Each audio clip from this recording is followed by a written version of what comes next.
Her injuries are horrific, including a crushed face, massive head trauma, and a brain bleed, plus defensive marks on her arms proving she fought for her life. Her jewelry has been stripped, her phone is gone, and the medical examiner confirmed there is undeniable evidence of sexual assault. The victim is 23-year-old Kimberly Robertson, a criminal justice student and devoted mother to a 2-year-old girl. She walked out of her front door on the evening of April 4th, 2014.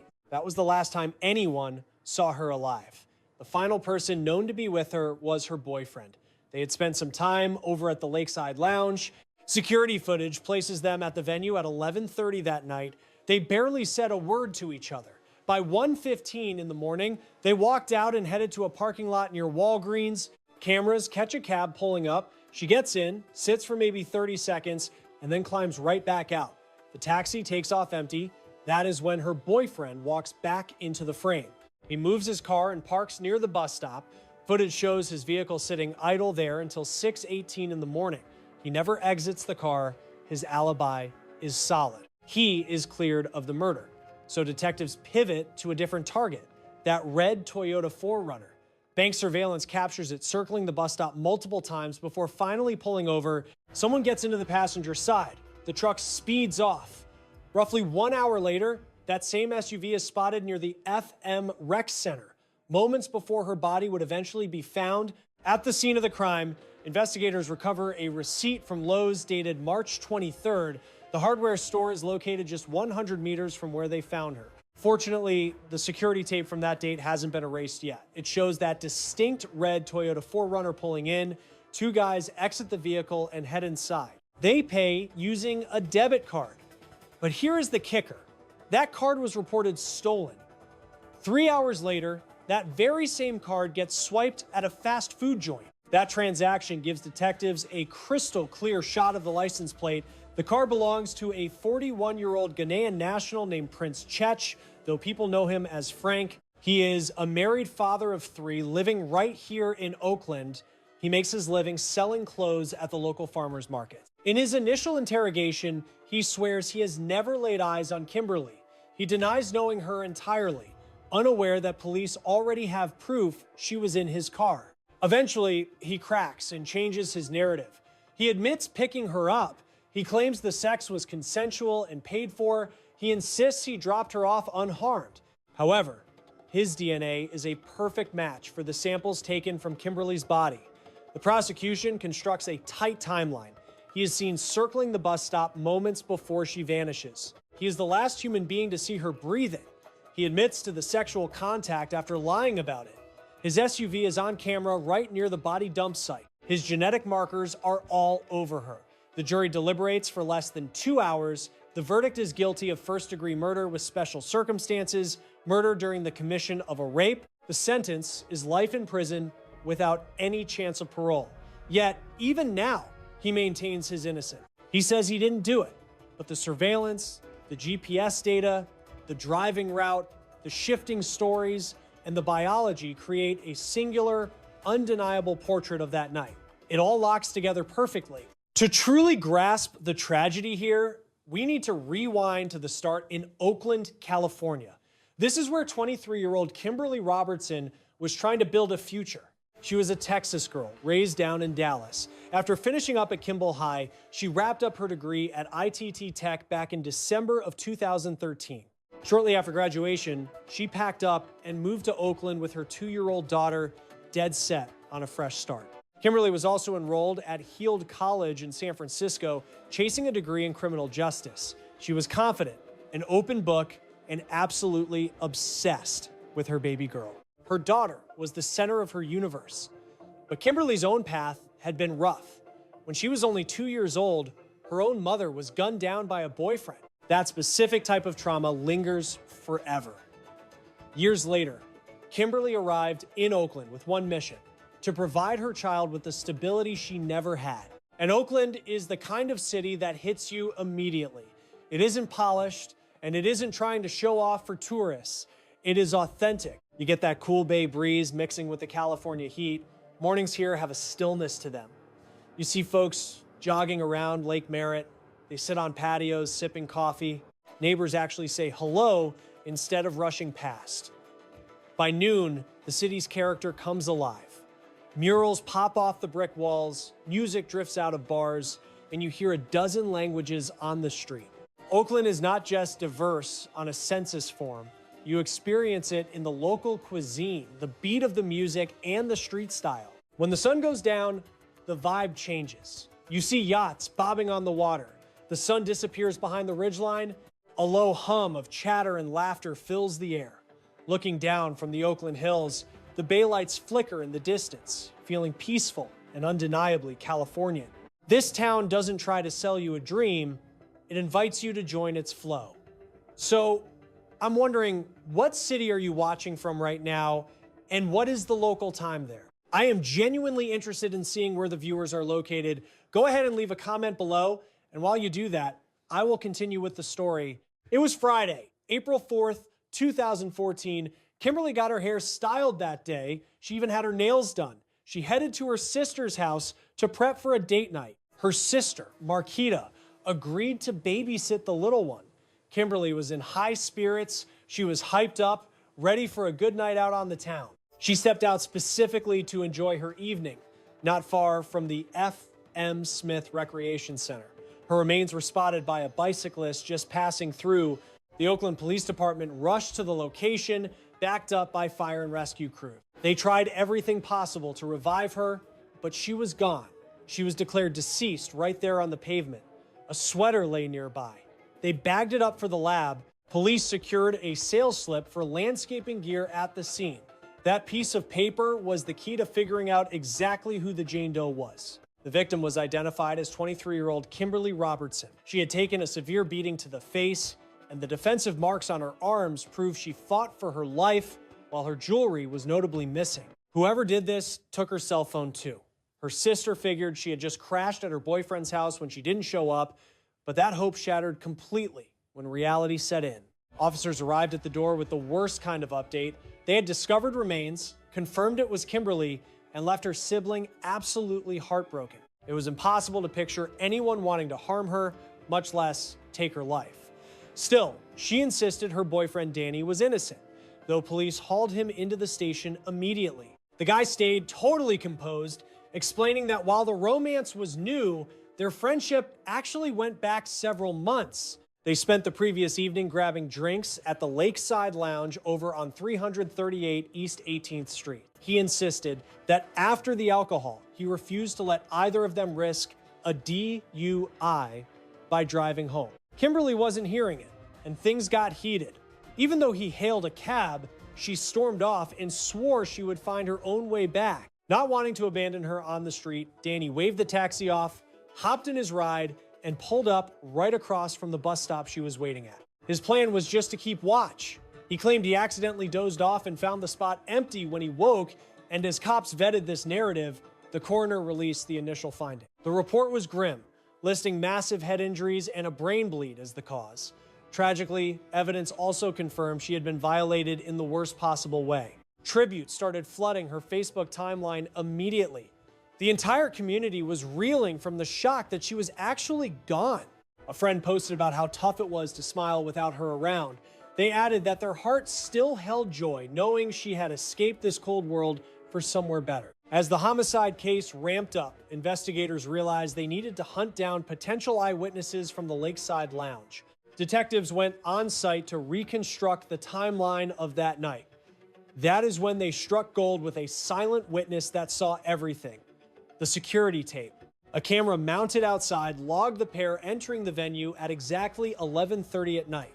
Silence hung between them. They avoided eye contact completely, giving off a cold vibe that suggested trouble was already brewing before they even walked in. Fast forward a bit, and Danny is chatting up two other ladies while Kimberly sits alone, glued to her screen. You can practically cut the tension with a knife. The bad energy is palpable, even on a mute screen. Additional clips show them drifting through the bar, maintaining a distinct physical gap the whole time. At 1:15 in the morning, the lens catches them exiting with a third guy.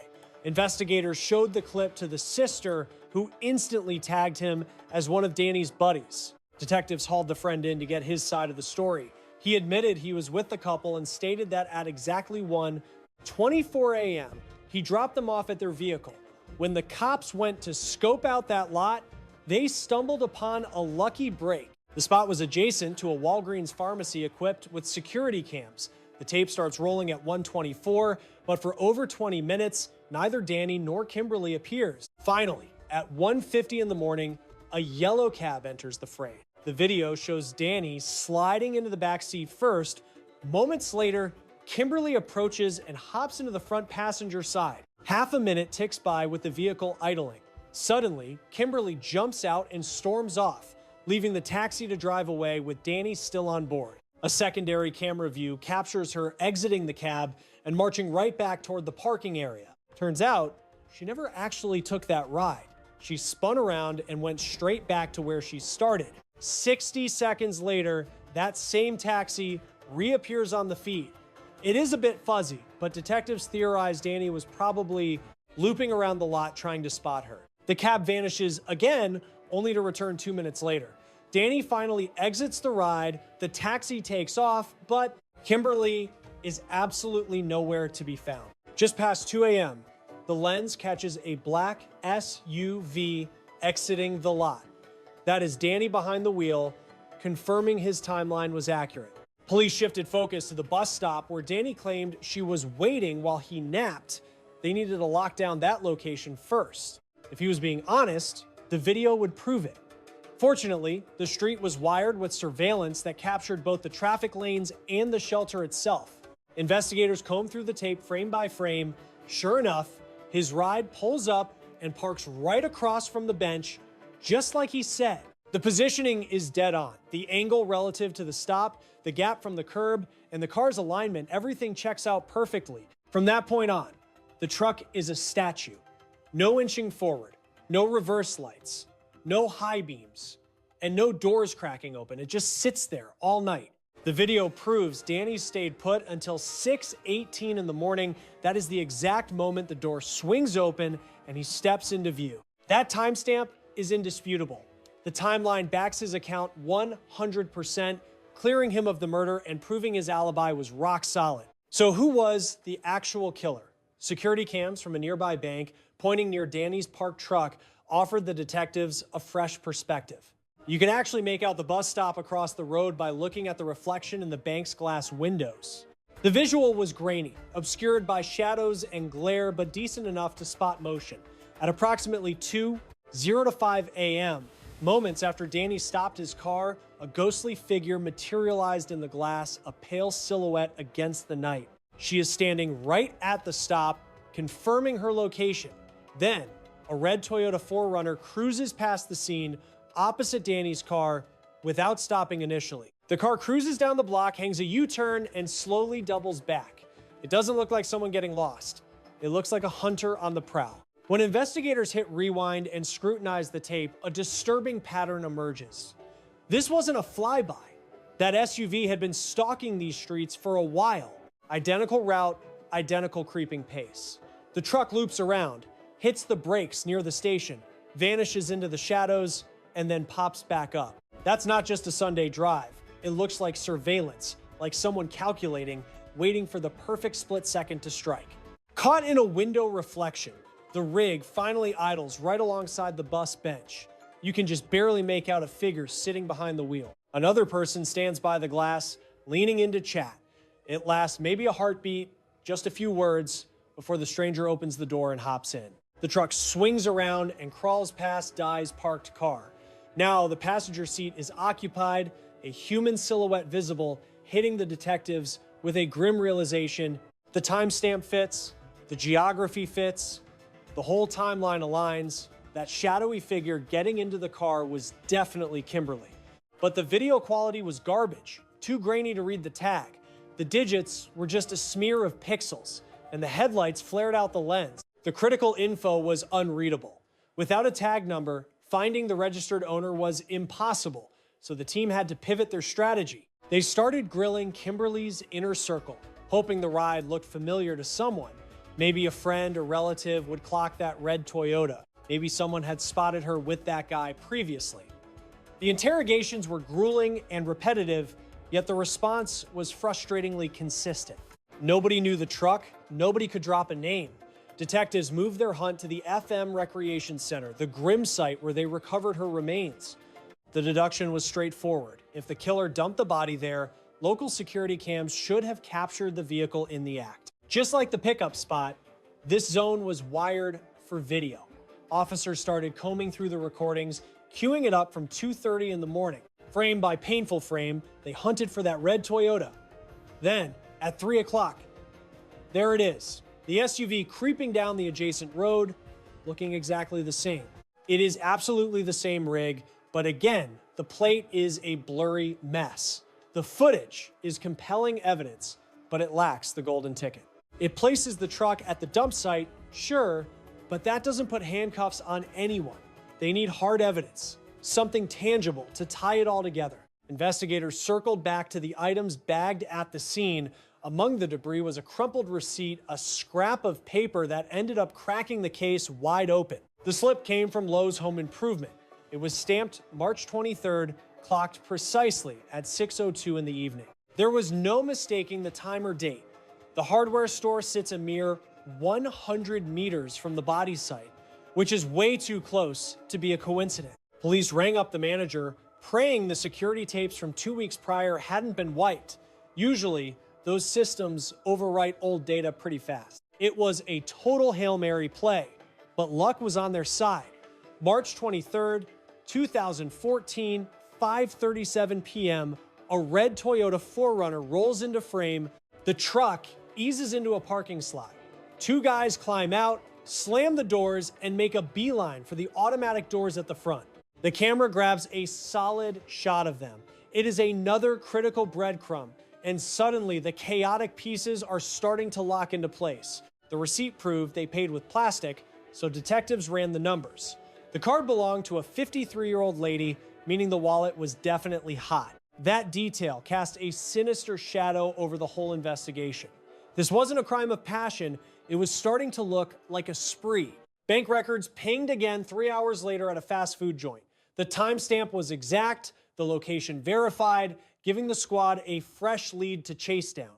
Security cameras at the burger place caught the red Toyota 4Runner pulling onto the lot. The truck rolls up to the pickup window, and finally, the cops get the break they needed. A decent look at the driver's mug, clear enough to run a facial comparison. The license plate, however, is still a fuzzy mess. The digits bleed together into a white smear, and for a second, it feels like they hit another wall. Then a staff member pipes up about a rear-facing camera covering the lane. It shoots from a different angle and records in much higher definition. Detectives pull the file, and boom, there it is. The plate is crystal clear, so they run the tag and trace it back to a guy living over in Oakland. His legal name is Prince Chetch, but he goes by Frank, a transplant from Ghana who hit Oakland in 2007. At the time of the killing, he was 41. He worked as a clothes vendor at farmers markets, had a wife and 3 kids.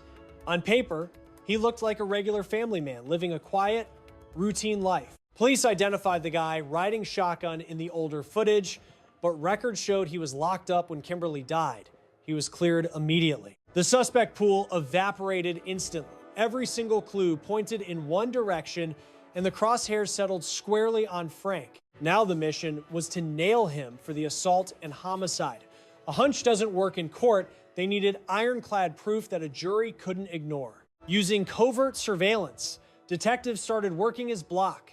They posted flyers and pounded on doors, asking neighbors if they had noticed anything weird. To the outside world, it looked like standard police work, just calm voices and routine questions. Every twitch mattered. Finally, they knocked on apartment number 8, Frank's place, and waited for the door to swing open. The officers flashed their badges and explained they were working a recent homicide case. They kept their voices even strictly professional. One detective held up a flyer with Kimberly's photo and asked if he recognized her. It was a loaded question since they already knew she had been in his truck. It was a trap. Frank stared at the picture and shook his head, claiming he didn't know the girl. He swore he had never seen her around these parts. He didn't blink or stutter. They told him to reach out to the Oakland Police Department if his memory suddenly improved, then walked away. To an outsider, the conversation looked mundane. Yet for the detectives involved, it was the moment the whole case turned. One of the cops asked for his name. Then he checked the ID to be sure.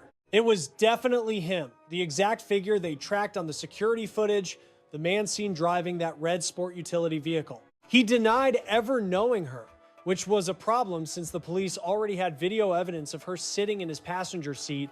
That lie was all the probable cause they needed. Officers slapped the cuffs on him and hauled him downtown just 5 days after Kimberly's body was found.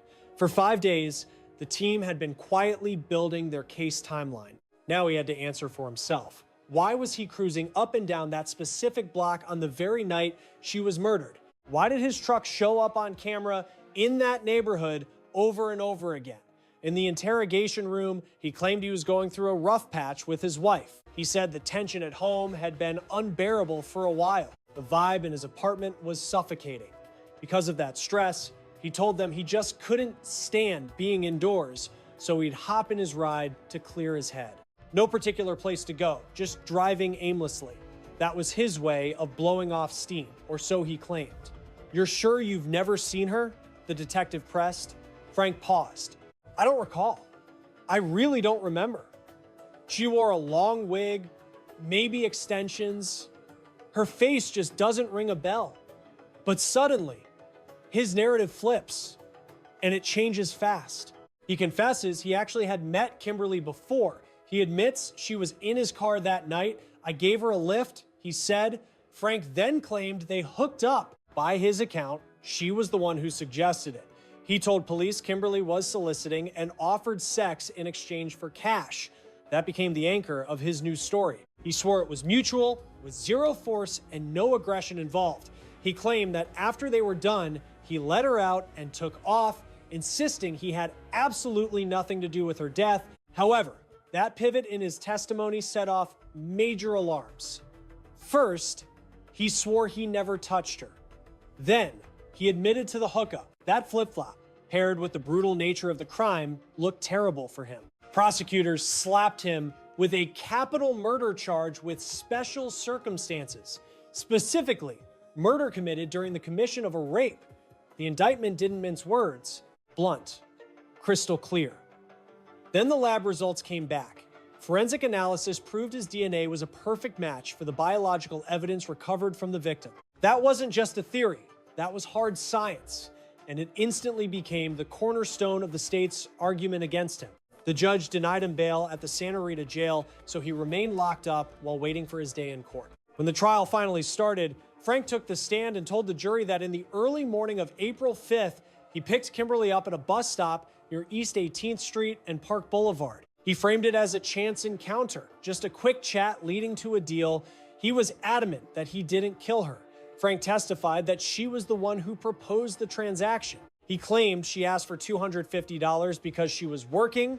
According to his testimony, he talked her down to $200. Once she hopped into his truck, he said they drove to a quiet residential street and had sex in the back of his SUV. He laid out these details while under oath, swearing the whole thing was consensual. However, the jury and the prosecution were ready to tear that version of events apart. "I didn't kill that woman. We just slept together," he insisted. He also testified that earlier that evening, he'd been out with his family at a concert over at the University of California, Berkeley. It sounded like your typical family outing. Live tunes, lots of people, the kind of fun night that usually turns into a happy memory. When they got back to the house, he said his wife told him she was exhausted and wasn't in the mood for intimacy. He dropped that detail calmly in the courtroom, like it was just a mundane fact. But then he dropped a bombshell. He admitted he lied to the cops initially about touching Kimberly. The reason, he claimed, was pure panic. He was terrified his wife would find out he was cheating. That, he said, was why he tried to bury the truth when the detectives first came knocking. The defense team argued that the state failed to prove his guilt beyond a reasonable doubt. There were no witnesses to the murder. Nobody saw the crime happen. His lawyer hammered on that fact over and over. You can't convict a man based on guesses. The defense painted it as a simple mistake. He picked her up for a one-night stand, a lapse in judgment. It was irresponsible, sure, but it wasn't homicide. According to his lawyers, they spent about an hour together before he dropped her near the FM Recreation Center around 3 in the morning. It was pitch black. The streets were deserted. After that, he claimed he just went home. No struggle, no fight, Just two people going their separate ways on a night that would eventually spark a massive investigation. Cheating on your wife doesn't make you a predator, and it certainly doesn't make you a murderer. There is zero proof he had any reason to hurt this woman, his attorney argued. Frank also mentioned seeing blood on Kimberly's clothes. He claimed she told him she'd gotten into a fight with some other guy earlier and had been shoved out of a car. He said she brushed it off, acting like it was just a bad night, nothing more, not a big deal, supposedly, but that explanation felt flimsy, especially considering how tragically her night ended. Under cross-examination, Frank confessed that his wife went ballistic when she learned about the affair. She told him it was over. That news devastated his home life. In court, it became obvious he was an emotional wreck, angry and shaken. The prosecution admitted they were building a case on circumstantial evidence. No one watched him kill her. But the prosecutor made a crucial point. You don't look at the evidence in a vacuum. It all links together, bit by bit. It paints one clear picture, and the state argued that picture leads to a single conclusion. He raped and killed Kimberly. Here is what the evidence showed. His wife had just told him she was leaving him because he couldn't stay faithful. Witnesses confirmed this left him in a rage and a deep depression. His mental state was a key piece of the puzzle. His red Toyota 4Runner was caught on tape circling the exact block where Kimberly vanished. Multiple passes, same spot, same window of time. He was the last human being to see her alive. After she got in his car, she was never seen breathing again. Plus, there was a receipt found near the body, and video proved he bought those exact items. The date, the time, the purchase, it all tied him directly to the evidence lying right next to her corpse.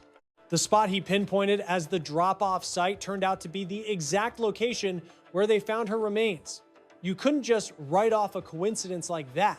His alibi basically became the map to the crime scene. Plus, the lab identified his biological markers on her, a crucial scientific smoking gun the court reviewed. It took the jury less than 2 hours to reach a consensus.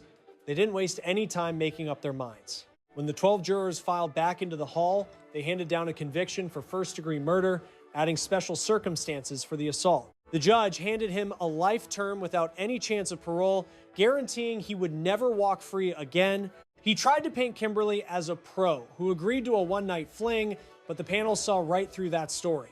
That angle failed to chip away at the mountain of proof against him. His narrative couldn't patch up the holes in his timeline, and it certainly didn't sway the final outcome, even as he kept insisting on his innocence. The judge looked him in the eye and stated, "The court found that your testimony was nothing but lies. They decided you are the one who assaulted and took her life." The magistrate went on to say he had truly hoped that when Frank finally took the stand, he might display a shred of regret. Just a crumb of humanity, a glance, or an admission of fault to show he grasped the devastation he unleashed. Instead, staring him down from the bench, the judge remarked with icy precision, "I don't think you possess that kind of soul. I suspect it's beyond your capacity." A hush swept over the gallery. The statement wasn't born of anger. It felt calculated and final, like a summary derived from weeks of grim testimony. You couldn't see rage, only a stark realization of who the defendant really was. Then Kimberly's sibling faced him, her voice shaking yet unwavering. She didn't try to sugarcoat the agony or hide her heartbreak. Sitting right there was the person who stole something irreplaceable from her family. Her upcoming words were more than a victim impact statement. They were a desperate bid to voice a tragedy that no prison term could ever repair. You had options. You didn't need to end her existence. There is no getting my sister back. My world is permanently shattered because of you. Thinking about what Kimberly endured in those last minutes is sheer torture. Wondering what raced through her head, imagining the terror gripping her heart. The realization that she was powerless must have been crushing. Those fleeing seconds are a mystery to us all. Yet their dark weight hangs heavy over this entire case. Her murder sent shockwaves through her entire community. For the people who loved her, it was a strike that no apology could cushion. Her inner circle felt a sharp, instant void. Her relatives were left with a feeling of wrongness that the years won't wash away. Knowing her kid is going to grow up motherless, just like she did, all because of one man's brutal greed. That detail is the hardest pill to swallow. It feels like a cruel loop in time, a tragic cycle closing right where it shouldn't have. Kimberly was full of life, welcoming, and joyful. She had a gift for bonding with others. She radiated kindness, honesty, and brightness. Her world held no obvious shadows, no hint of the doom awaiting her. Everything was still in front of her. A future packed with ambitions, hopes, and potential days she was robbed of, decades that were stolen. The gap between her bright spirit and her grim finale is exactly why this tragedy haunts us so much. This entire community has been rattled to its core by this case. Just behind me, inside a vacant house, they discovered the young woman's body. Authorities are still out here processing the scene where she was found stripped from the waist down. You have to wonder, how agonizing was that trauma? It was excruciating. But today, there is finally a sense of relief knowing we likely have the man responsible for taking our daughter. We are just so thankful for the relentless effort put into this case. It starts at 2:05 in the morning at an Oakland bus stop. A young lady is standing there by herself. Minutes later, a red Toyota 4Runner cruises past her. It passes once, then again, prowling the area.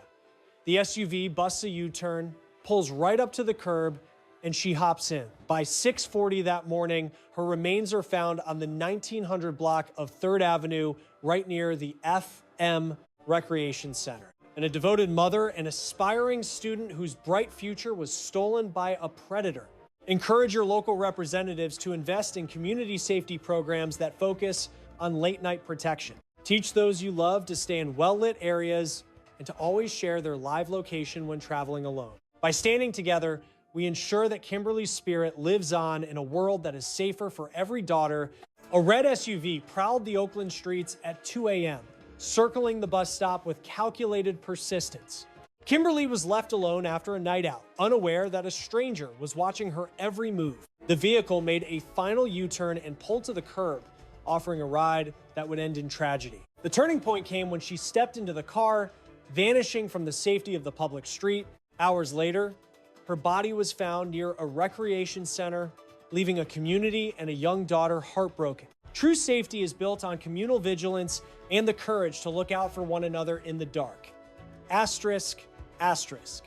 We must advocate for better lighting and increased surveillance at public transit hubs to protect the vulnerable. If you see someone waiting alone late at night, offer to wait with them or call for a professional transport service.